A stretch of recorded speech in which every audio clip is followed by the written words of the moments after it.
This is the basket filling stitch, also known as basket satin stitch. It's a great alternative to satin stitch for filling in a space and produces a super neat texture that looks almost woven.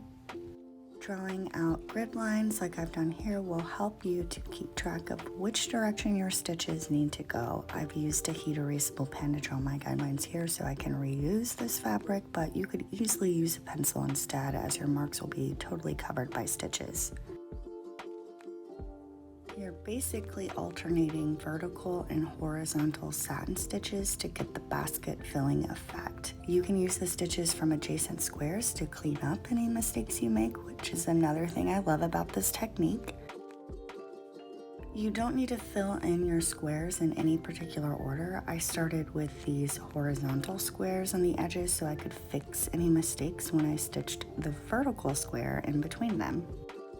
I do have a more in-depth tutorial for satin stitch that I'll link to in the description of this video. When filling in a large space with satin stitch, which is essentially what I'm doing here, I stitch these guidelines to help me keep my lines as straight as possible.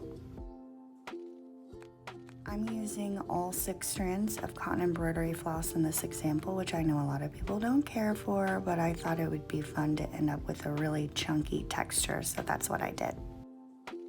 One thing I love about this stitch is that the floss reflects light differently depending on the direction of the stitches, so it almost looks like you've used 2 shades of floss when you're finished. I'll let this video play to the end of the example, but if you're interested in learning more about hand embroidery, I'd love to be one of your teachers. Make sure to check out my blog, which is linked in the description of this video.